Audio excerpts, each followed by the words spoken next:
बिस्मिल्लाहिर्रहमानिर्रहीम, अस्सलाम वालेकुम। लाइव में डॉक्टर शाहिद मसूद के साथ मैं हूँ सुमेरा सलीम। नाज़रीन, वज़ीर-ए-आज़म शहबाज शरीफ साहब 2 रोज़ा दौरे पर आज सऊदी अरब जाएंगे। मशरिक़ वस्ता की सूरत हाल पर कॉन्फ्रेंस की मेज़बानी भी की जाएगी, जबकि मिफ्ता इस्माइल साहब की जानिब से कहा गया है कि पाकिस्तान का डिफ़ॉल्ट करना पागलपन की बात है, इदारों की निजकारी के अलावा कोई हल नहीं है। अवामी नेशनल पार्टी के साबिक तर्जुमान जाहिद खान साहब मुस्लिम लीग नून में शामिल हो गए हैं। इसके अलावा भी दीगर मौज़ूआत पर आज हम गुफ्तगू करेंगे। वीडियो लिंक पर हमारे साथ मौजूद है डॉक्टर शाहिद मसूद। अस्सलाम वालेकुम डॉक्टर साहब। वालेकुम जी, आपको भी नाज़रीन अस्सलाम। डॉक्टर साहब, मिफ्ता इस्माइल साहब की जानिब से कहा गया है कि पाकिस्तान का डिफ़ॉल्ट करना पागलपन की बात है, इदारों की निजकारी के अलावा कोई हल नहीं है। जी देखें, पाकिस्तान के हवाले से तो बहुत सी खबरें ज़ाहिर के मुल्क के अंदर भी जन्म ले रही हैं, लेकिन ये है कि इस वक्त ज़्यादा जो लोगों की तवज्जो है और जो बात एक तवील अरसे से मैं कहता रहा हूँ कि पाकिस्तान में आगे जो भी मंजरनामा तलू होगा, 2-3 बातें अपनी पुरानी में रिपीट कर दूं। एक तो यह है कि खान साहब के बाद एक ब्लैक होल होगा, ये बात मैंने कही थी। और ब्लैक होल जो है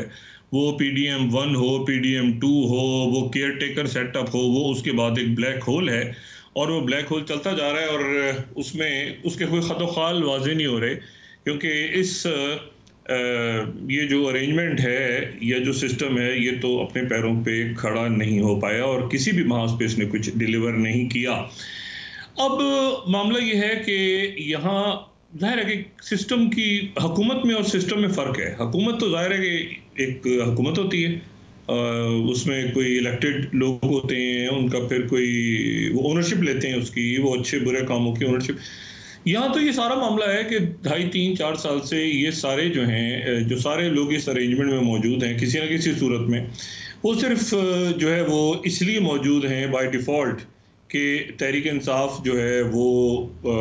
उसको रिप्लेस करने के लिए ये सेटअप मौजूद है। अदरवाइज तो ये सेटअप जो है, ये अरेंजमेंट जो है, इसकी कोई मंतक नहीं है खुद इनके अपने नज़दीक भी। अच्छा, अब ये है कि सवाल ये है कि ठीक है, एक सेटअप है, एक अरेंजमेंट है, लेकिन ये है कि वो डिलीवर नहीं कर पा रहा, ठीक है। और डिलीवर उसकी ओनरशिप नहीं है तो डिलीवर भी नहीं करेगा, जबकि ओनरशिप ही नहीं है उसकी। और अगर सारी बातें ही जो हैं वो हम यहाँ पे ले जाएं कि जी ये जो है ये चूँकि ज़िया-उल-हक के दौर में हुआ था, ये अयूब खान के दौर में हुआ था, ये जो है भुट्टो साहब के दौर में हुआ था, ये ज़िया-उल-हक साहब के दौर में, मुशर्रफ साहब के दौर में, ये जो है वो खान साहब के दौर में, और ये मौजूदा सेटअप ने तो सारा जो है वो आधा डाल दी है ज़िया-उल-हक साहब पे, आधा डाल दी है अयूब खान पे, आधा डाल दी है जो है वो खान साहब पे, ठीक है ना। तो ये अरेंजमेंट तो ऐसे ही चल रहा है। अब इशू ये है कि हालांकि अक्सर ये जो है ये उन्हीं अदवार की पैदावार है। बहरहाल अब इशू ही सारा ये है कि जो 3-4 मामलात हैं वो दरपेश हैं, और अगर हम ये आने वाले चंद दिनों को देखें या कांस्टेंट, मैं जो बात कहता हूँ कि ये 3-4 इश्यूज हैं। एक इकॉनमी का इशू है पाकिस्तान का, जो बड़ा गंभीर इशू है, वो जो था ना, इट्स ऑल इकोनॉमी स्टूपिड, तो ये इकोनॉमी का एक सवाल है। दूसरा जो है वो सोशल अनरेस्ट, और सोशल अनरेस्ट अगर रहेगा तो इकोनॉमी का मसला रहेगा, तो ये पॉलिटिकल स्टेबिलिटी नहीं है, पॉलिटिकल स्टेबिलिटी नहीं होगी तो ये इन्वेस्टमेंट्स नहीं होंगी, इन्वेस्टमेंट्स नहीं होगी तो मुल्क के अंदर क्या, मुल्क के बाहर से भी कोई इन्वेस्टमेंट्स नहीं आएंगी। और अब जो है वो एक बड़ा मामला जो दरपेश है वो ये है कि कल से IMF का डेलीगेशन पाकिस्तान आ रहा है। अच्छा, वो IMF का डेलीगेशन पाकिस्तान इसलिए आ रहा है कि हम अहदाफ पूरे नहीं कर सके FBR के। FBR ने एक उनके साथ कमिटमेंट्स की IMF के साथ कि जी हम ऐसे करेंगे, इस्लाहात करेंगे, निजकारी कर लेंगे, सब कुछ कर लेंगे, और कोशिश भी यकीनन यहाँ से कुछ लोगों ने शायद की हो, लेकिन ये है कि वो कैसे पूरा कर लेंगे। मतलब आप यहाँ पर जो एलीट है वो तो इस अरेंजमेंट का हिस्सा है। जब तक आप अक्रॉस द बोर्ड अकाउंटेबिलिटी नहीं करते, जब तक आप रूल ऑफ लॉ नहीं लाते, और जब तक ये लोगों के अरबों खरबों डॉलर्स बाहर पड़े हुए हैं, तो उस वक्त तक कौन आके उन्हीं मुल्कों से आप कह रहे हैं कि पाकिस्तान में आके इन्वेस्टमेंट करो, और यहाँ से जो है वो पैसा बाहर जा रहा है, और बच्चे को पता है कि कितने अरब डॉलर्स पड़े हुए हैं बाहर के अकाउंट्स में। कभी वहाँ से पनामा लीक आ जाता है, कभी वहाँ से दूसरा लीक आ जाता है, तीसरा लीक आ जाता है। इररिलेवेंट हो गए हैं सारे इश्यूज, क्योंकि मामला ये है कि ये जो है ये तो अब इस सिस्टम में तो करप्शन इशू नहीं है। इशू ये है कि आप जो है वो मतलब तहरीक इंसाफ के खिलाफ हैं या तहरीक इंसाफ के साथ हैं। तो अगर तो साथ हैं तो फिर ठीक है, आप चाहे वो IPP उसमें प्रेस कॉन्फ्रेंस कर लें, जो भी कर लें, आप ठीक हो जाएंगे। मतलब ये एक गुफअप हुआ सारा मामला। पर इसीलिए मैं जो बार बार बात कह रहा हूँ कि शायद ये एक सोच पैदा हो रही है और इस सोच को आगे बढ़ना चाहिए, और बहुत अच्छा है कि ये आगे बढ़े कि इसमें जो है वो तहरीक इंसाफ के साथ उनके बानी के साथ कोई मामला आगे खुलें, और उसके कोई इंडिकेटर्स भी हमें मिल रहे हैं। और वो इंडिकेटर्स अगर इस सूरत में ना मिलें कि जी उनके साथ कोई डील का तो मैं लफ्ज़ इस्तेमाल नहीं करूंगा, कोई मुज़ाकरात हो रहे हैं या कोई बातचीत हो रही है, इस सूरत में अगर मैं नहीं भी करूंगा तो ये तो तय है ना कि ये सेटअप अपनी जगह, ये अरेंजमेंट कोलैप्स हो चुका है, बिल्कुल सिस्टम एक फारिग हो चुका है। इस सिस्टम का कोई ओनर नहीं है, इसको कोई ओन नहीं कर रहा, ठीक है ना, कि हम कोई जवाब दे लोगों में बैठ के और बताए भाई कि ये इकोनॉमी का क्या हाल है और अकाउंटेबिलिटी और रूल ऑफ लॉ कैसे हो रहा है और ये लोग मुल्क इतना क्यों छोड़ के बाहर जा रहे हैं और क्या मसाइल हैं, सवाए इसके कि बाहिनी हाथों से ये फलाना ये काफ़ी जो है वो हम इसको काफ़ी सालों से सुन चुके हैं। और ये जो बार बार ये जुमले एक दोहराए जाते हैं तो इसका दुनिया में कोई अच्छा असर नहीं जाता। जो स्टेबल मुल्क होते हैं वो बड़े तरीके से चल रहे होते हैं, वो आईनी हाथ कभी कभी इस्तेमाल करते हैं, वो सुबह शाम आईनी हाथ इस्तेमाल नहीं कर रहे होते, ना FBR में ना बाकी जगहों पे। तो अब ये है कि वो आईनी हाथ जो है वो पता नहीं उनका क्या रिजल्ट निकल रहा है, ना आईनी हाथों का रिजल्ट निकल रहा है ना कुछ और मामला का। तो इसलिए ये सिस्टम कोलैप्स और यकीनन ये आने वाले दिनों में कोई ना कोई रुख इख्तियार करेगा बेहतरी की तरफ। बेहतरी की तरफ रुख इसलिए इख्तियार करेगा कि इससे बदतर तो सूरत हाल हो नहीं सकती, तो जो भी कुछ होगा इससे बेहतर ही होगा। ये मेरे पास लॉजिक है, यही लॉजिक है फिलहाल। अच्छा, तो दूसरी बात ये कि IMF का देखिए ना, इकोनॉमी एक इशू है, बहुत बड़ा इशू है, तो उसके ऊपर जो है वो मतलब हर बात करने को तैयार हैं लोग सारे, और अकाउंटेबिलिटी अक्रॉस द बोर्ड इसको करने को तैयार नहीं है, हर बात करने को तैयार है। ये बताने को तैयार नहीं है कि एलीट कैप्चर जो है वो कौन से एलीट्स हैं। मतलब इस अरेंजमेंट में अगर औरंगजेब साहब एक 50, 60, 100, 200, 500, 1000, 20,000, 50,000 लोगों का कोई एलीट्स की एक नाम ही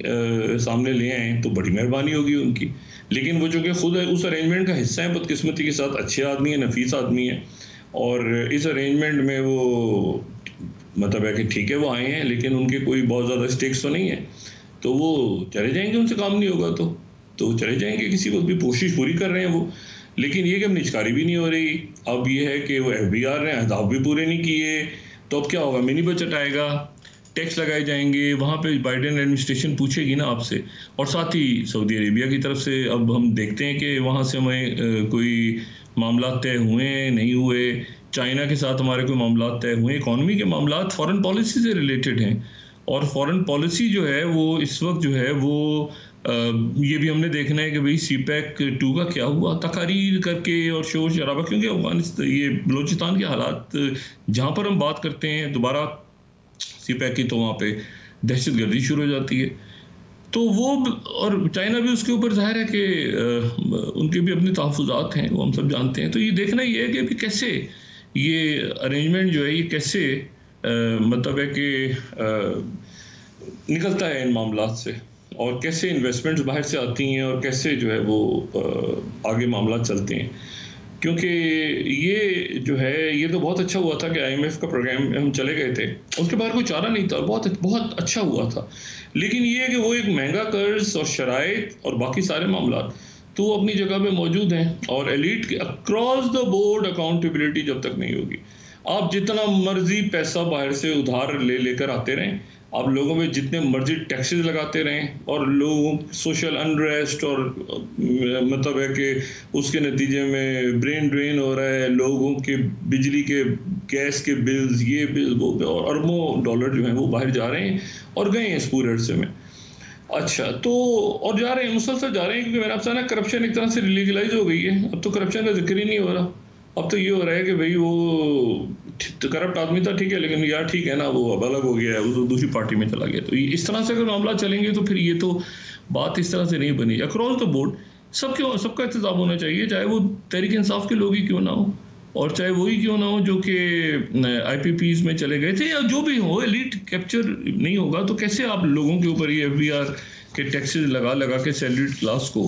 और आप उनको मारते रहेंगे। तो देखते हैं अब कि IMF के साथ हमारी जो यहाँ पे टीम्स बैठी हैं वो किस तरह से मुज़ाकरात करती हैं और किस तरह से मामलात को आगे लेके चलती हैं। लेकिन मैं हमेशा ही बात कहता रहा हूँ कि इकॉनमी जो है वो सोशल अनरेस्ट और सिक्योरिटी का क्राइसिस, आप जब तक इकोनॉमिक हिटमैन्स को या इकोनॉमिक टेररिज्म को या माशी दहशतगर्दी पे काबू नहीं पाएंगे, आप कभी जो बड़ी हार्डकोर दहशतगर्दी हो रही है बदकिस्मती से उसको कंट्रोल नहीं कर पाएंगे। मेरा नुक्ता नज़र रहा है। अब आने वाले दिनों में देखते हैं कि किस तरह से IMF के लोग आते हैं और उनसे क्या बातचीत होती है, और ये भी कि जो सऊदी अरेबिया में जो वहाँ पर मुख्तलिफ रहनुमाओं का इजलास हो रहा है जिसमें शहबाज शरीफ साहब भी जा रहे हैं, तो ये बहुत अहमियत का हामिल है। और वहाँ पर जाहिर है कि अब सऊदी अरेबिया में एक नई दुनिया, ज़ाहिर ट्रंप के आने के बाद एलामिया क्या आता है वहाँ से मुख्तलिफ इश्यूज़ के, मुख्तलिफ बहरानों के ऊपर जो है वो जो जारी हैं, जो लेबनान भी उसमें यकीनन मौजूद होगा वहाँ पर, तो उनकी तरफ से क्या बात आती है, सीरिया की तरफ से क्या बात आती है, इराक़ की, तो ये सऊदी अरेबिया की समिट बड़ी इंपॉर्टेंट है और उसमें पैलेस्टाइन के हवाले से क्या बात सामने आती है, और इजिप्ट भी उसमें होगा, ज़ाहिर और मुल्क भी होंगे, तो ये देखना है कि उसमें क्या आलामिया सामने आता है। और दूसरी जो उसमें बात है वो ये है कि जो दो लोगों को, ये टीम अब वाज़े हो रही है डोनाल्ड ट्रंप की, और डोनाल्ड ट्रंप की जो टीम है वो वाज़े हो रही है और दुनिया भी तेज़ी से तैयार हो रही है। उसको भूल जाएं आपके 20 जनवरी को ऑफिस में आएंगे, लेकिन उससे पहले ही वहाँ पे एक इंतज़ामिया लेमडक होती जा रही है और दूसरी इंतज़ामिया तेज़ी से जगह उनकी ले रही है। और बुध जो है, बुध का रोज़ मेरा ख्याल 13 तारीख होगी बुध को प्रेसिडेंट बाइडेन हैं, आउटगोइंग प्रेसिडेंट, वो प्रेसिडेंट इलेक्ट ट्रंप को वाइट हाउस बुला रहे हैं। ये बड़ी एक खुशाइंद बात है कि वाइट हाउस बुला रहे हैं और ट्रंप जो हैं वो वाइट हाउस जाएंगे। 2016 में भी ओबामा, जो प्रेसिडेंट ओबामा थे आउटगोइंग प्रेसिडेंट, उन्होंने उस वक्त के प्रेसिडेंट इलेक्ट जो ट्रंप थे, दोबारा ट्रंप ही थे, तो ट्रंप को उन्होंने बुलाया था वाइट हाउस में बुला के और ब्रीफिंग्स वगैरह दी थी और एक तरह से अच्छे जेस्चर का मुजाहरा किया था। तो वो लेकिन जब 2020 का इलेक्शन हुआ तो उस वक्त जो प्रेसिडेंट ट्रंप थे उन्होंने नहीं बुलाया, जो है वो प्रेसिडेंट बाइडेन को इनवाइट नहीं किया था उन्होंने वाइट हाउस में। लेकिन अब प्रेसिडेंट बाइडेन जो है उन्होंने इनवाइट किया है प्रेसिडेंट ट्रंप को, और प्रेसिडेंट ट्रंप वहाँ पे जाएंगे और वहाँ पर डेमोक्रेट्स भी होंगे और जाहिर है उनके साथ उनकी रिपब्लिकन्स की टीम भी होगी। और ये अब देखते हैं कि वहाँ पर क्या दोनों के दरमियान क्या मुलाकात होती है, और मुलाकात अगर होती है तो बड़ी इंटरेस्टिंग होगी क्योंकि वो एक तरह से ट्रांजिशन होगी पावर की। अच्छा, दो लोगों को जो मैंने आपसे कहा ना, तेज़ी के साथ डोनाल्ड ट्रंप की टीम्स सामने आ रही हैं और वहाँ से खदोखाल वाज़े होने शुरू हो जाएगी। उन्होंने चीफ ऑफ स्टाफ का तो ऐलान कर दिया सूरी वाइस का, लेकिन ये कि उसके साथ ही दो लोगों को उन्होंने अपनी टीम में आने से, जो कि उम्मीदवार थे उनकी टीम में आने के लिए, बहुत बड़े उम्मीदवार थे, और वो जो है उनको, और दोनों सेक्रेटरी स्टेट बनना चाहते थे, यानी सेक्रेटरी ब्लिंकन की जगह जो है वो सेक्रेटरी स्टेट या सेक्रेटरी डिफेंस की पोजीशन भी चल रही थी इनमें से दोनों, लेकिन दोनों जो है इनको उन्होंने आउट कर दिया। अच्छा, एक तो उसमें से आउट हो गए जो है वो माइक पॉम्पियो जो है वो, उनके आउट होने का मतलब ये, माइक पॉम्पियो जो है ये बड़ी इनकी यूनिक पोजीशन इसलिए रही है कि ये जो है ये सेक्रेटरी स्टेट भी रहे, सेक्रेटरी स्टेट, और उससे पहले ये डायरेक्टर CIA भी रहे। लेकिन बाद में फिर ये हुआ कि ये जब ट्रंप चले गए तो इनके दिल में ये भी रिपब्लिकन ही है, लेकिन और ट्रंप की टीम के अंदर ये रहे माइक पॉम्पियो, उनके सेक्रेटरी स्टेट भी और CIA डायरेक्टर भी। लेकिन बाद में इन्होंने ट्रंप के अगेंस्ट बयान वगैरह दिए शुरू में, और फिर उसके बाद जो है वो इन्होंने इनके दिल में ये भी आया कि मैं 2024 का इलेक्शन खुद लड़ता हूँ, और फिर इन्होंने एक दो जगह पर ये बात भी की कि मैं ट्रंप के ऊपर इन्होंने तनकीद भी की, और इन्होंने, लेकिन बाद में ये हुआ कि इन्होंने कहा कि नहीं, ऐसा है कि मैं ट्रंप की जो है वो हमायत करूंगा और ट्रंप जो है वो बहुत अच्छे आदमी है। और फिर उसके बाद ये कोशिश कर रहे थे कि ये वहाँ पर जगह लें, ट्रंप एडमिनिस्ट्रेशन में कोई जगह संभाल लें। तो ट्रंप जो है उन्होंने माइक पॉम्पियो को तो आउट कर दिया। अच्छा, अब माइक पॉम्पियो को आउट कर दिया, तो अब ये जो है एक बड़ी इंपॉर्टेंट बात है कि माइक पॉम्पियो की जगह कौन लेगा। दूसरा, उन्होंने जो आउट किया, अब मैंने कहा टीम्स छोटी होती जा रही हैं। दूसरा जो उन्होंने आउट किया वो निकी हेली को आउट कर दिया। अच्छा, निकी हेली जो है, ये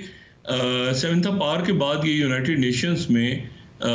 हमायत करती रही हैं अमेरिका की, यानी उनकी मंदूब रही हैं। और ये जो है ये अच्छा, इन दोनों शख्सियात में एक बात कॉमन है। निकी हेली जो है वो तो बाकायदा मद्दे मुकाबिल आ गई थी रिपब्लिकन कैंडिडेट के तौर पे, जो है वो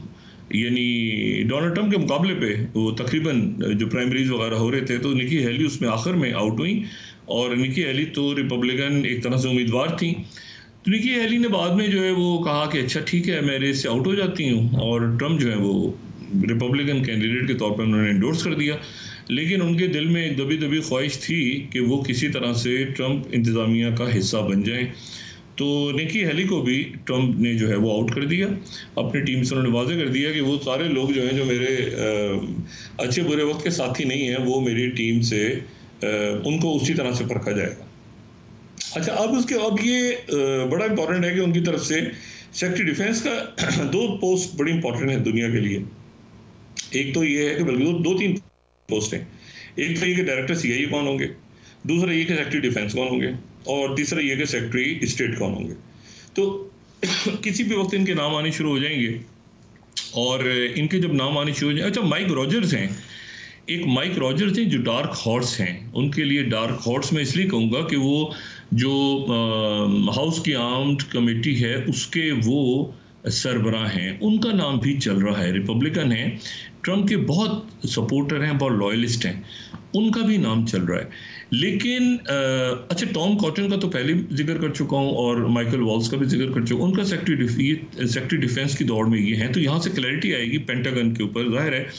प्रेसिडेंट ट्रंप की पूरी कोशिश होगी, और पेंटागन के अंदर भी जो बेचैनी है, वहाँ पर कोई सेक्रेटरी अगर आके बैठता है तो वो यकीनन वो फिर मामलात को इसी दौरान, ट्रांजिशन के दौरान ही वो संभालेगा, मीटिंग्स करेगा,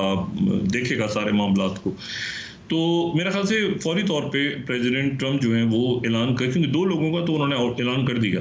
कि ये दो लोग नहीं होंगे टीम में, तो फिर कौन होगा, अब ये मेरे ख्याल से जल्द ही ऐलान हो जाएगा उनकी तरफ से। और उसके बाद दुनिया जो है वो देखेगी कि भाई पेंटागन का चीफ कौन आ रहा है, यानी सेक्रेटरी डिफेंस कौन आ रहे हैं, और सेक्रेटरी स्टेट कौन आ रहे हैं, होमलैंड और सीआईए डायरेक्टर कौन आ रहा है। अच्छा, ये अब इसमें जो बात है वो बड़ी इंपॉर्टेंट ये है कि ये, लेकिन ये जो शख्सियात हैं जैसे माइक रॉजर्स हैं, अब माइक रॉजर्स हो या माइक रॉजर्स हो, ये तो देखें, ये तो यूक्रेन के सपोर्टर्स हैं, और बढ़ के बाई पार्टीजन एक डेलीगेशन लेके माइक रॉजर्स जो हैं वो कुछ अर्से पहले यूक्रेन गए थे। इसी तरह से जो बाकी लोग हैं, चाहे वो टॉम कॉटन हो या माइक वॉल्स हो, ये सारे लोग जो हैं ये तो यूक्रेन के हामी हैं। इनमें से कोई भी जो है वो प्यूटिन का हामी एज सच नहीं है। तो जो भी, अच्छा, और चाइना हॉक्स हैं, जो ये माइक पॉम्पियो भी चाइना हॉक हैं, और ये भी चाइना हॉक हैं, जो निकी हेली हैं वो भी चाइना हॉक्स हैं। ये जो है ये रशिया के बारे में एक बड़ा क्लैरिटी रखते हैं सेक्रेटरी डिफेंस जो है। तो इनको कहाँ पे एडजस्ट करना है, या कोई ऐसी शख्सियत लानी है जो कि ये यूक्रेन के ऊपर और प्रेसिडेंट पुतिन के ऊपर जो है वो डोनाल्ड ट्रंप की आइडियाज़ को सपोर्ट करते हों, अदर देन इलॉन मस्क को तो जाहिर है मेरा नहीं ख्याल कि सेक्रेटरी डिफेंस या सेक्रेटरी स्टेट बनाया जाएगा, लेकिन बाकी कोई ऐसी शख्सियत जो कि इस नुक्ता नज़र के ऊपर एग्री करें कि जिसमें नेटो के साथ भी हो सकता है, आने वाले दिनों में देखते हैं कि इन आम पोस्टों पे कौन आता है। अच्छा, अब इसी में जो दूसरा यहाँ पे सिलसिला है, वो ये सिलसिला शुरू हो रहा है कि एक और जगह भी तो जश्न हो रहा है, यानी जहाँ पर प्रेसिडेंट ट्रंप के आने से हम देख रहे हैं कि कुछ मुल्कों में बड़ी खुशी मनाई जा रही है, तो उन मुल्कों में रियासती सतह पे जो है वो नॉर्थ कोरिया भी बड़ा खुश है। अच्छा, किम योंग जन जो है वो उनको जाहिर है प्रेसिडेंट ट्रंप जो है शुरू में तो बड़े उनके खिलाफ थे, लेकिन फिर उसके बाद ही हुआ कि उनके साथ मुलाकात भी हुई, वो गए भी कोरिया, उन्होंने जो है वो ये अब देखिए ना, प्रेसिडेंट ट्रम्प जो है उनके क्रेडिट में दो चार बड़ी इंपॉर्टेंट बातें जाती हैं। दाइश के खिलाफ उन्होंने पूरी जंग का खात्मा किया, उन्होंने कहा मैं विड्रॉल करूंगा यहाँ से मिडल ईस्ट से ट्रूप्स का। फिर प्रेसिडेंट ट्रम्प जो हैं उन्होंने ये कोरिया के अंदर जो एक्सलेशन थी उसको कम करवाने की कोशिश की। लेकिन अब वहाँ पर जश्न इसलिए हो रहा है कि वो मिसाइल प्रोग्राम तो अपना नहीं उन्होंने रोका ना, वो तो मिसाइल प्रोग्राम उनका तेज हो गया। और बल्कि उनके दो दोस्त जो हैं, उनके दो दोस्त, उन्होंने बेस्ट फ्रेंड कहा था उस वक्त, कई लोगों को वो बेस्ट फ्रेंड अपना कह चुके हैं, तो उसमें जो है वो जाहिर है कि उसमें मौजूद हैं, उसमें जो लिस्ट है उसमें तो नॉर्थ कोरिया के भी प्रेसिडेंट को उन्होंने कहा था कि ये भी बड़ा ज़बरदस्त आदमी है। जो साउथ कोरिया है इसमें बेचैन भी हो रहा है, क्योंकि यकीनन वो साउथ कोरिया और जापान और ये सारे मुल्क इसलिए परेशान हो रहे हैं क्योंकि प्रेसिडेंट ट्रम्प जो है उनका ये झुकाव पीस और मुज़ाकरात और इस तरफ है सारा। अच्छा, अब प्यूटिन के साथ उनके स्ट्रेटेजिक ताल्लुकात हो चुके हैं नॉर्थ कोरिया के साथ, तो यहाँ मामला गंभीर हैं। अच्छा, मामला गंभीर इसलिए हैं कि ये, और इसमें चाइना भी है दरमियान में, यानी चाइना भी है और नॉर्थ कोरिया भी है और रशिया भी है, और ब्रिक्स जो है वो बहुत ज़्यादा एक्सपेंड हो चुका है। ये ब्रिक्स जो है ये प्रेसिडेंट ट्रम्प 1.0 के दौर में इतना बड़ा ब्रिक्स नहीं था जितना ट्रम्प 2.0 के दौर में है ब्रिक्स, और ना दूसरे मुल्कों के पास इतने ऑप्शंस थे। तो ये ब्रिक्स भी एक्सपेंड हो गई है और एससीओ भी एक्सपेंड हो गई है। लेकिन इजिप्ट उसमें है, उसमें इथोपिया, उसमें बहुत बड़ा लैटिन अमेरिका के मुल्क उसमें बहुत से आ गए। तो अब ये है कि इसमें अगर ईरान के साथ उनकी पॉलिसी हॉकिश होती है, जो कि वो जाहिर है कि ईरान से वो निकल गए थे डील से, लेकिन ये है कि और उन पे असैसिनेशन अटेम्प्ट के पीछे भी ईरान के एक साहब का नाम बाइडेन इंतजामिया ने डाल दिया है। तो सवाल ये पैदा होता है कि फिर वो रशिया का क्या करेंगे और वो नॉर्थ कोरिया का क्या करेंगे, क्योंकि इंटरलिंक्ड हैं। डॉक्टर साहब, ब्रेक के बाद बात करते हैं। नाज़रीन, वापस आते हैं एक छोटे से ब्रेक के बाद।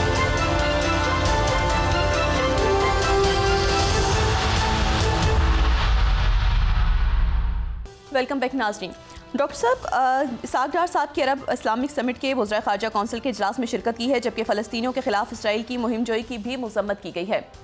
ये भी देखना है कि ओआईसी के इजलास जो हो रहा है सऊदी अरेबिया में, तो उसमें ये ताज़ा तरीन जो पॉलिसी है जिसमें कथन है कि हम हमास के ऑफिस को बंद कर रहे हैं। अब वो मुज़ाकरात से अलग हो रहे हैं, अब ऑफिस बंद होते हैं नहीं होते, क्या सूरत हाल होती है, लीडरशिप वहाँ रहती है, टर्की चली जाती है,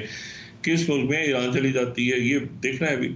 लेकिन इशू ये है सारा कि इस पूरे इश्यूज में इसको रिजॉल्व कैसे करेंगे। यूक्रेन की वॉर की जो एंडिंग है वो कैसे होगी, मतलब किस तरह से होगी, और उसमें जो है वो उसका कोई फार्मूला सामने नहीं आया। मतलब टेरिटरीज को कंसीड कर, टेरिटरी छोड़ेंगे, यानी एक तो चाइना की पॉलिसी थी कि भाई टेरिटरी को छोड़ दिया जाए, वो तो टेरिटरी को अगर छोड़ देते हैं तो वो तो बहुत आगे तक जाके फिर तो पूरा का पूरा जो है वो क्रीमिया का भी इलाका और बाकी जो दम्बास जो नीचे बहुत बड़ा इलाका तो रशिया के पास जा चुका है ऑलरेडी। तो रशिया तो और थोड़ा सा इसको खींचेगा और फिर उसके बाद मुज़ाकरात पे चला जाएगा, तो उसमें तो फिर यूक्रेन तो नहीं रहा वहाँ पे। अच्छा, फिर यह है कि नेटो के अंदर नेटो मुल्क कैसे इसको देखेंगे, क्योंकि नेटो अब यूरोप के अंदर ये बहुत ज़्यादा इससे इम्पोर्टेंट बात है कि मेक यूरोप ग्रेट अगेन वाला बात है कि यूरोप को खुद खड़ा होना है, अपनी पॉलिसीज लेके चलना है। प्रेसिडेंट मैक्रोन से बात कर रहे हैं, लेकिन साथ ही जो है वो हम ये देख रहे हैं कि यहाँ पर जो मतलब है कि बड़ा पोटेंशियल है यूरोप के अंदर। यूरोप के अंदर बड़ी ज़बरदस्त किस्म के लोग हैं, लेकिन वो किस तरह से, क्योंकि जाहिर यहाँ पर भी इलेक्शंस आ रहे हैं, जर्मन गवर्नमेंट शायद चेंज हो जाए, बाकी मामला हो, तो यूरोप भी इस वक्त जो है वो इम्पोर्टेंट डिसीजंस यूरोप ले रहा है। और यूरोपीय यूनियन जो है वो एक यूरोपीय यूनियन भी नेटो के हवाले से भी काफ़ी कुछ ऐसा है जो भी अनसर्टन है। अच्छा, प्रेसिडेंट ट्रम्प 1.0 और 2.0 में क्या फ़र्क होता है ये भी देखना है। क्या वो बिल्कुल उसके डिटो होता है, क्योंकि डिटो तो हो नहीं सकता, डिटो बिल्कुल हम समझे कि जो ट्रम्प 1.0 था वो 2.0 होगा, ऐसा तो हो नहीं सकता। वो तो दुनिया चेंज है, बहुत ज़्यादा चेंज है। और मैंने आपसे कहा ना कि इस वक्त अगर आप नॉर्थ कोरिया से बात करते हैं तो वो उसके डांडे तो मिलते हैं जाके मशरिक़ वस्ता तक, ठीक है। अच्छा, फिर उसमें ये है कि अगर वो बात करते हैं तैयब उर्दुगन से, जाहिर है वो भी उनके दोस्त हैं, तो तैयब उर्दुगन से अगर वो बात करते हैं तो फिर उसमें फिर रशिया भी आता है, फिर उसमें वो जो है वो इसराइल के हवाले से पॉलिसी भी आती है, तो अभी बड़ा ट्रिकी, नेटो का भी मेंबर है टर्की। तो ये अभी जो है मेरा ख्याल है कि जैसे जैसे नाम सामने आते जाएंगे वैसे वैसे क्लैरिटी होगी कि उनकी, और इसमें दरमियान में ये बड़ा इंपॉर्टेंट है कि शहबाज शरीफ साहब और अब ज़ाहिर है सरबराही इजलास हो रहा है, तो वहाँ पे हम तवक्को करते हैं कि वहाँ पे दूसरे मुल्कों के भी, एक तो वज़ीर खारजा का इजलास है, वो तो हमें बिल्कुल इल्म है, लेकिन कौन कौन से सरबराहान पहुँचते हैं। अनवर इब्राहिम जो है मलेशिया के, वो तो कायरो में है इस वक्त। अभी देखना है कि कौन कौन से सरबराहान यहाँ जमा होते हैं रियाद में, और यहाँ से एलामिया क्या आता है इस मरले पे। और अगर सीज़ फायर टॉक्स ही ख़त्म हो गई हैं, और अगर जॉर्डन के फॉरेन मिनिस्टर ये कह रहे हैं कि जी 2 स्टेट सॉल्यूशन तो रहा नहीं, क्योंकि अब वो दूसरी जगह पे तो सेटलमेंट्स ही आ गई हैं, तो फिर ये देखना है कि कैसे ये पीस का मामला जो है दोनों वॉर्स में, दोनों जाहिरियतों में या जंगों में या जो भी नाम दें, कि उसका पीस सॉल्यूशन कैसे निकलता है, सीज फायर किन टर्म्स पे होती है, तो ये बड़ा चैलेंज होगा। और दूसरी बात है कि मल्टीलेटरलिज्म के ऊपर तो वो बिलीव नहीं करते ट्रम्प, तो फिर खाली देखें उनके दोस्त तो हैं ना, मतलब अमेरिका आइसोलेशन में तो नहीं काम कर सकता। अगर आपको अमेरिका क्वाड को कैसे लेके चलता है, क्वाड को लेके चलता है तो चाइना खड़ा है सामने, अगर वो लेके चलते हैं, और अगर लेट से कि वो कहते हैं प्राइम मिनिस्टर मोदी से कि मैं आपका दोस्त हूँ, बड़ा ज़बरदस्त हूँ और हम ऐसे आपकी हेल्प करते हैं। प्रेसिडेंट ट्रम्प जो है वो चाइना से, मैंने आपसे बात की ना कि चाइना के साथ क्या इंडिया के जो बर्फ पिघली है, तो क्या इंडिया की बर्फ पिघली है इसलिए ना कि इंडिया की ज़रूरत है, और इंडिया की ज़रूरत है इंडो पैसिफिक में, और इंडो पैसिफिक में वो जो एक बात होती है कि हम आपको पैसे देते हैं, ये करते हैं, फलां करते हैं, एड देते हैं, ये देते हैं, वो देते हैं, वो तो मेरा नहीं ख्याल कि इंडिया से इस तरह से प्राइम मिनिस्टर मोदी से बात होगी। लेकिन ये तो ज़रूर होगा कि आप हमारे पार्टनर हैं, तो फिर आप हमें देखें, अगर वो ताइवान से ही बात कर सकते हैं तो इंडिया से भी कहेंगे अच्छा हम आपको दे रहे हैं ये चीज़ें, हम आपको असला दे रहे हैं, तो जवाब में आप क्या देते हैं हमें। इंडिया जो है वो प्राइम मिनिस्टर मोदी के लिए भी चैलेंजेस हैं इस वक्त, और लेकिन बहरहाल वो रिलीफ जरूर है कि वो जो प्रेसिडेंट बाइडेन के दौर में एक खिंचाव में नजर आया, उससे इंडिया जरूर निकलेगा, लेकिन वो कैसे की शक्ल में निकलेगा। अच्छा, वहां पर जो है वो एक बात और भी इंपॉर्टेंट है कि वहां पर जो हसीना वाजिद है, उनकी गवर्नमेंट के लोग भी, यानी उनकी जो साबिक गवर्नमेंट है वो भी खुश हो रही है, उनकी मुजाहिर, उनके जो लोग हैं वो कह रहे हैं कि जी हमारी भी यहाँ पर आप देखें कि हम पे क्या गुजरी बांग्लादेश में। तो अब ये है कि ये काफ़ी ज़्यादा मेरे ख्याल से मामलात ऐसे हैं जो कि उनके प्लेटर में हैं डोनाल्ड ट्रम्प साहब के, और उसमें जो है उसमें साथ ही ये देखें, ये जो बुध का दिन है ना, जिस दिन डोनाल्ड ट्रम्प और प्रेसिडेंट बाइडेन की मुलाकात होगी, तो ये उसके बाद तेज़ी के साथ प्रेसिडेंट बाइडेन की मुलाकात होने जा रही है शी जिनपिंग से, जो मैं बाद में जिक्र करता हूँ कर चुका हूँ पहले भी, और शी जिनपिंग से भी मुलाकात हो रही है, और मुलाकात उनकी होने जा रही है 2 दफ़ा शी जिनपिंग से, एक तो पेरू में होने जा रही है और एक ब्राज़ील में होने जा रही है, एपेक और G20 में प्रेसिडेंट बाइडेन की, आउटगोइंग प्रेसिडेंट की। अब आउटगोइंग प्रेसिडेंट से मुलाकात जब शी जिनपिंग करेंगे तो वहां पे असल तो ट्रम्प 13 तारीख को मिल चुके होंगे व्हाइट हाउस में, और अगर व्हाइट हाउस में वो चले जाते हैं डोनाल्ड ट्रम्प और जाके मिलते हैं प्रेसिडेंट बाइडेन से, तो एक तरह से तो ट्रांजिशन ऑफ पावर हो गई। तो अब ट्रांजिशन पार हो गई, और नए सेक्रेटरी का वो ऐलान, जब उन्होंने ये ऐलान कर दिया कि भाई मैं ये निकी हेली और माइक पॉम्पियो को नहीं ला रहा, तो फिर वो किसको ला रहे हैं, वो नाम भी सामने तेजी के साथ आ जाएंगे, माइक रॉजर्स को ला रहे हैं या टॉम कॉटन को ला रहे हैं। वो चाहेंगे जल्दी कि मैं जल्दी अपनी टीम की अनाउंसमेंट्स करूं, ताकि वो टीम जो है वो होल्ड करे फौरी तौर पे